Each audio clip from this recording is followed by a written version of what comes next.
I think it's a race to see whether or not they can become one of them or partner in substantive. Do you want to be one of them? I think you do.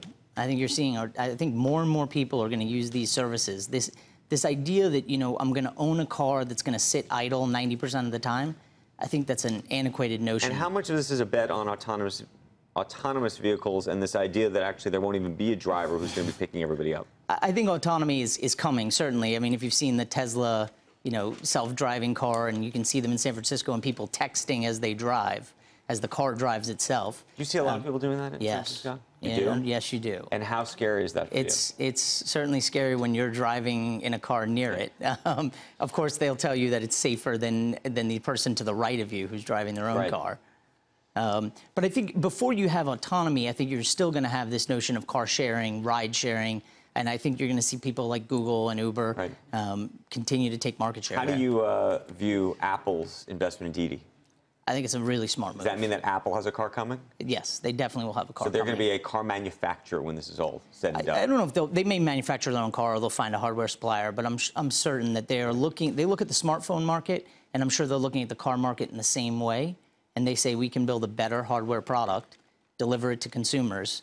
Are you a believer that all of these different services are more than currently what they are? Which is to say, people say Uber today may be a taxi or car sharing service, but ultimately it's a last mile delivery service for Amazon or for anybody. It does all these other things. But then there are other people who say, not so fast. In certain places like New York City, if you want to get food delivered, much prefer to have someone on a bike, frankly, than have someone in the car. So it doesn't really work. I think Uber's ambitions are grand, and I think they'll go after not only I think the taxi replacement is sort of where they've started.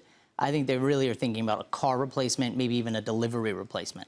And so I think there's lots of public companies that have some exposure to an ambitious company with unlimited capital. So Uber's here to stay, we think. We think. Didi, here to stay.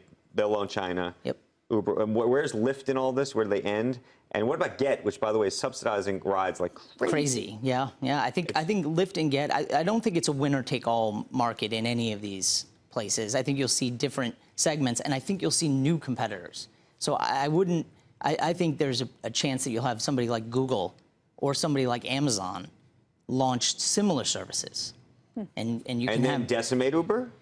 Is that what you're... Compete.